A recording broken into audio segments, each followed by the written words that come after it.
প্রথমে প্রেমের সম্পর্ক, তার পরবর্তীতে বিয়ের জন্য প্রেসার কিক করলে দুনিয়া থেকে বিদায়।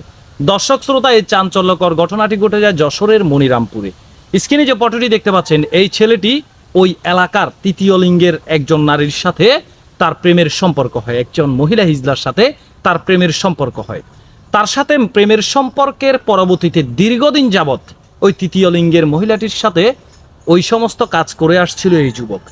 দর্শক শ্রোতা, তার পরবর্তীতে ওই মহিলাটির সাথে মহিলাটির কাছ থেকে প্রেমের সম্পর্কের পর সে বিভিন্ন কলা কৌশল অবলম্বন করে বিভিন্নভাবে তাকে ইমপ্রেস করে তার প্রতি দুর্বল করে তার কাছ থেকে বিভিন্ন সময়ে টাকা পয়সা আত্মসাৎ করেছিলেন।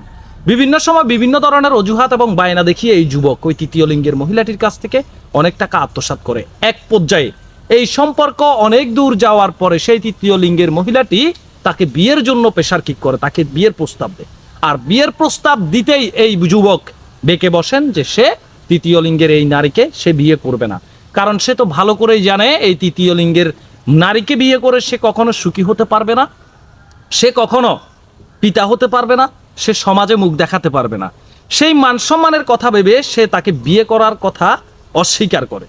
বিয়ে করার কথা অস্বীকার করার পরবর্তীতে যখন ওই তৃতীয় লিঙ্গের মহিলাটি তাকে প্রেসার কিক করতে থাকে, তার বিভিন্ন সাইডে আঘাত করার কথা বলে, সে তখন প্ল্যান করে যে তাকে দুনিয়া থেকে বিদায় করে দেওয়া ছাড়া আমি মনে হয় তার হাত থেকে আর নিস্তার পাবো না।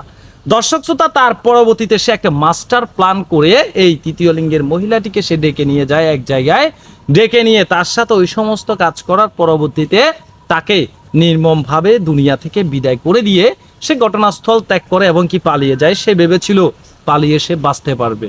প্রযুক্তির মাধ্যমে পুলিশ প্রশাসন তাকে গ্রেপ্তার করতে সক্ষম হয় এবং কি থানায় নিয়ে জিজ্ঞাসাবাদ করলে পুলিশের থেরাপিতে সে ফেসে যায় এবং কি সকল ঘটনার বর্ণনা দেন এবং কি সে স্বীকার করেন যে সে তার হাত থেকে তাকে বিয়ে না করে বাঁচতে পারার জন্য, তার হাত থেকে রেহাই পাওয়ার জন্য তাকে নির্মমভাবে দুনিয়া থেকে বিদায় করে দিয়েছে।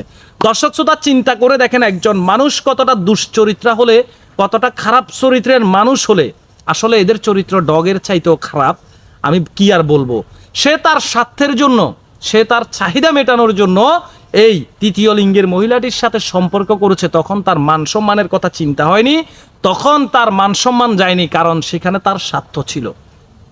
যখন তাকে বিয়ে করার কথা বলছে তখনই সে মান সম্মানের কথা চিন্তা করছে যে একে বিয়ে করলে তো আমার মান সম্মান চলে যাবে, সমাজে মুখ দেখাতে পারবো না। আসলে এই ধরনের দুশ্চরিত্রা, খারাপ মন মানসিকতার মানুষদের আমি মনে করি এই দুনিয়াতে থাকারও কোনো অধিকার নেই।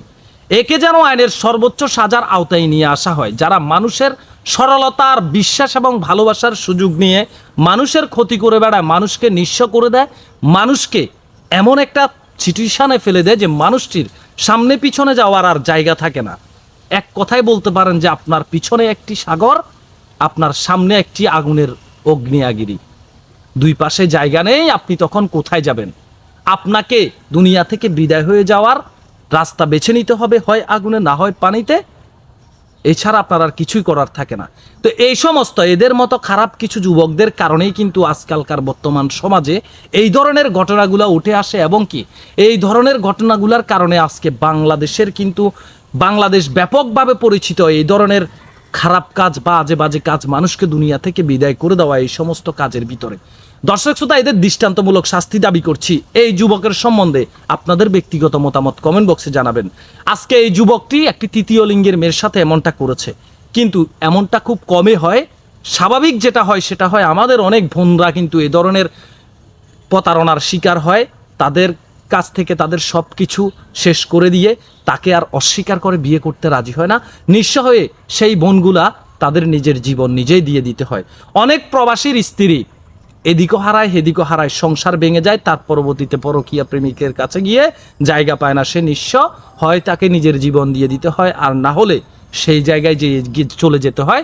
কোন জায়গার কথা আমি নাম উচ্চারণ করব না, যেই জায়গায় টাকা দিয়ে সুখ মিলে সেই জায়গায় গিয়ে ভর্তি হতে হয়, এছাড়া আর কোনো রাস্তা থাকে না। সবাই ভালো থাকবেন, সুস্থ থাকবেন, আল্লাহ হাফেজ। যদি ভিডিওটি ফেসবুক পেজ থেকে দেখে থাকেন ফলো করে দেবেন, আর যারা ফলো করে আছেন আমার ফলোয়ার হিসেবে তাদেরকে অসংখ্য ধন্যবাদ। আর ইউটিউব চ্যানেল থেকে দেখে থাকলে সাবস্ক্রাইব করতে ভুলবেন না। আল্লাহ হাফেজ।